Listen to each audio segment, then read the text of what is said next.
राधे राधे दोस्तों, कैसे हो आप।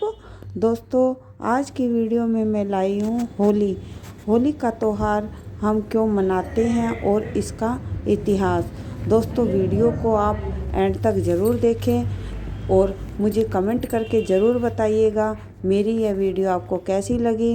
वीडियो को आप सब्सक्राइब कर लीजिएगा। जिन्होंने वीडियो को सब्सक्राइब नहीं किया वो ज़रूर सब्सक्राइब कीजिएगा और ज़्यादा से ज़्यादा शेयर कीजिएगा और लाइक भी कीजिएगा। तो आज चलते हैं, मैं बताती हूँ आपको होली का इतिहास। इस बार की होली 13 मार्च को होलिका दहन है और 14 मार्च को रंगों की होली है, जिसे हम धुलेंडी भी बोलते हैं।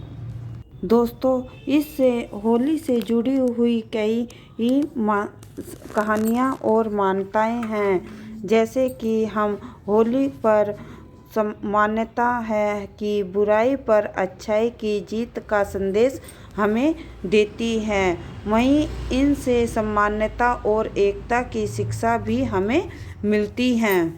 कहते हैं हिरण्यकश्यप राक्षसों का राजा था। उसका एक पुत्र प्रहलाद भगवान विष्णु का परम भक्त था। राजा हिरण्यकश्यप भगवान विष्णु को अपना शत्रु मानता था।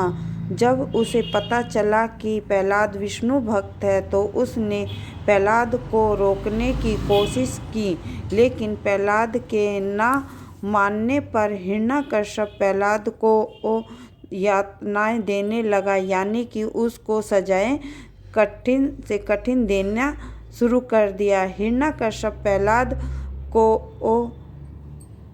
ऊपर से पहाड़ से भी गिराया गया, हाथी के पैरों से भी उसको कुचला गया, लेकिन भगवान विष्णु की कृपा से प्रहलाद बच गया। हिरण्यकश्यप की होलिका नाम की एक बहन थी। उससे वरदान था कि वह अग्नि में नहीं जलेगी।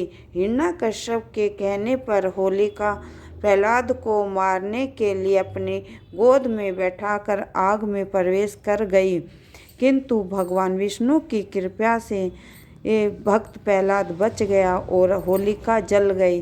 तभी से बुराई पर अच्छाई की जीत के रूप में हम होलिका दहन मनाते हैं। तथा दोस्तों, शिव और कामदेव को किया था भस्म। शिवजी ने इंद्र ने कामदेव को भगवान शिव की तपस्या भंग करने का आदेश दिया था। कामदेव ने उसी समय बसंत को याद किया और अपनी माया से बसंत का प्रभाव भी फैलाया। इससे सारे जगत के प्राणी काम मोहित हो गए, जो कि काम नहीं कर पाए थे। कामदेव का शिव को मोहित करने का यह प्रयास होली तक चला। होली के दिन भगवान शिव की तपस्या भंग हुई। उन्होंने रोष में आकर यानी कि क्रोध में आकर कामदेव को भस्म कर दिया। तथा यह संदेश भी हमें होली पर ही हावी ना होने दे। इससे हमें मोह, इच्छा, लालच, धन, मद का अपने ऊपर कभी भी प्रभाव नहीं होना चाहिए। तब से ही होली पर बसंत उत्सव एवं होली जलाने की परंपरा प्रारंभ हुई। इस घटना के बाद शिवजी ने माता पार्वती से विवाह की सम्मति दी, जिससे सभी देवी देवताओं, शिवगणों, मनुष्यों में बहुत ही उल्लास फैल गया। उन्होंने एक दूसरे पर रंग गुलाल उड़ाकर जोरदार उत्सव मनाया, जो आज होली के रूप में हम घर घर में मनाया जाता है। दोस्तों, एक कारण यह भी है कि हम होली क्यों मनाते हैं। राजा रघु के राज्य में डुंडा नाम की एक राक्षसी ने शिव से अमरत्व प्राप्त कर लोगों को, खासकर बच्चों को सताना शुरू कर दिया था। भयभीत प्रजा ने अपनी पीड़ा राजा रघु को बताई। तब राजा रघु के पूछने पर महर्षि वशिष्ठ ने बताया कि शिव के वरदान के प्रभाव से उस राक्षसी की देवता मनुष्य अस्त्र शस्त्र या ठंड गर्मी और बारिश से भी उसकी मृत्यु नहीं हो सकती। किंतु शिव ने यह भी कहा था कि खेलते हुए बच्चों का शोर गुल या हुड़दंग उसकी मृत्यु का कारण बन सकता है।